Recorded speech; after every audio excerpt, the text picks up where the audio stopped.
sa mga kabuhay technician. F3 Plus may problema siya. Blink.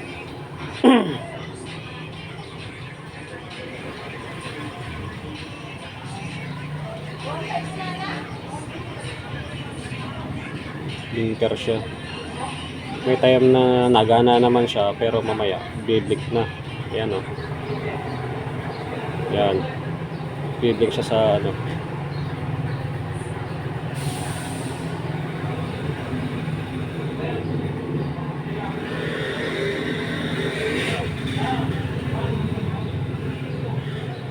blinker. Ayun o.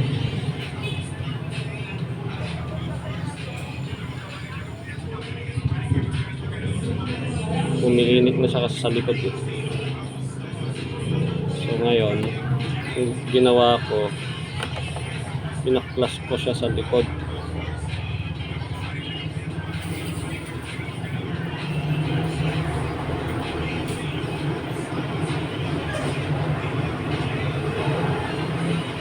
Mamaya magbiblik na naman. So karamihan kasi ang problema nito is yung boost coil niya. Umiinit na siya sa likod oh. Dito banda. Bale binuksan ko na to. Tinanggal ko na yung cover. Ito yung umiinit oh. Bale papalitan natin ng ng boost coil. Basta kahit anong boost coil, basta same sila. Ito, tinabasan ko na siya. Ito yung nakita kong problema niya, umiinit boost coil. Yan. Balik, tinanggalan ko na siya kanina.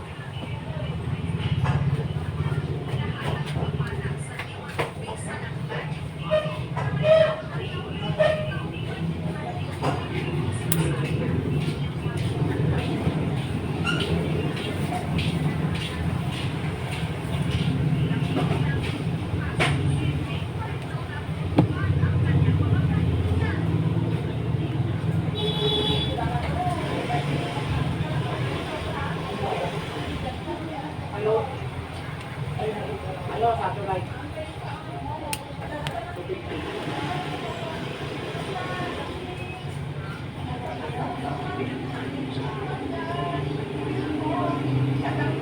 Papalitan na natin.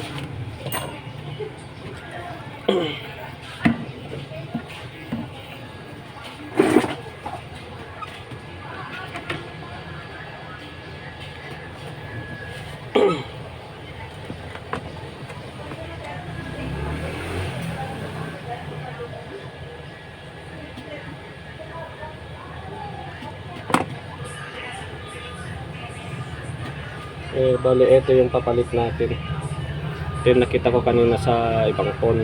Try natin to.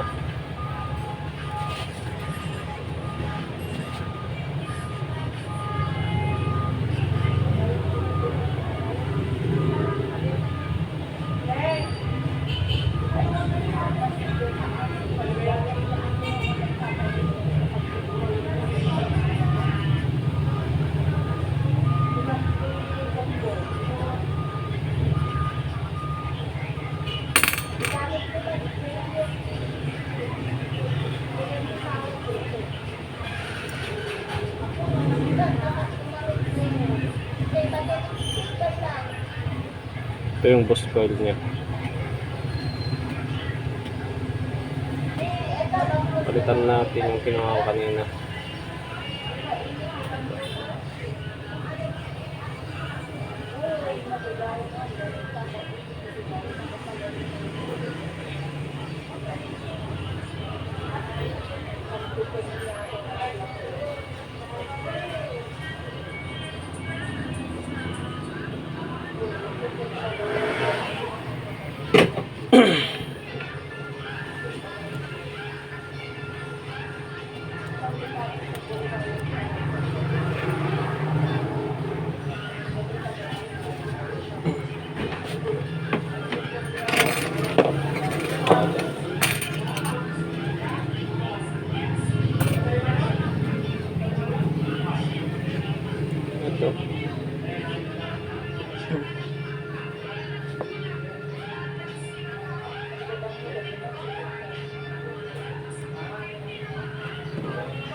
Try natin kung mag-blink pa siya.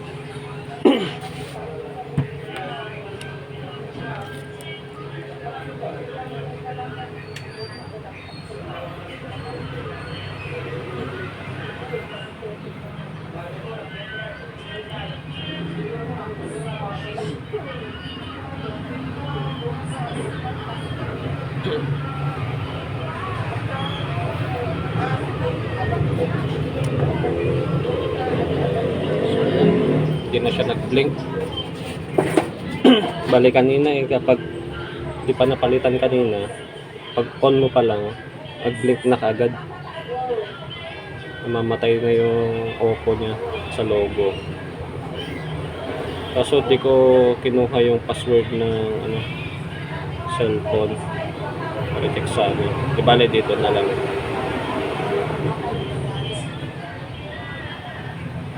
So ayun, yun yung problema. Kalimitan kasi ng F3 Plus, yung sakit niya is boost coil.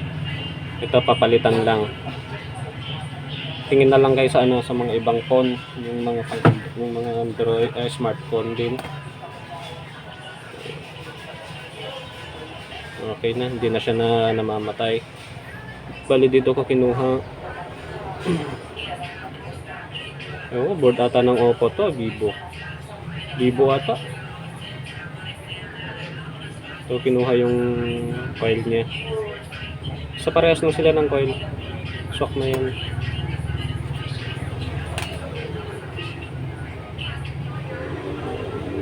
Ayun. Okay na. Hindi na nag-blink. Kanina blink na blink kasi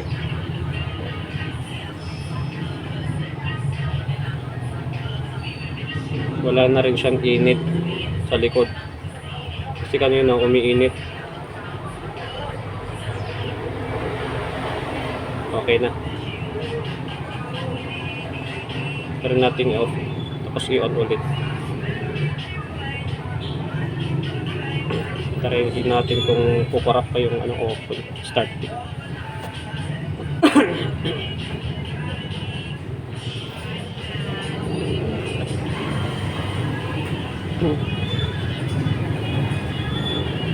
Ayun, diretso na siya.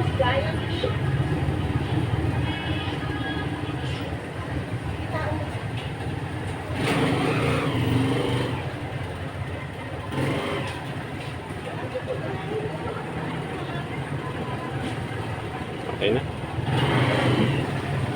So ayun mga kaboy technician, yun lang yung solution niya. Palit lang ng boost coil para hindi na mag-blink. Blinker yung tawag namin dun, screen blinker.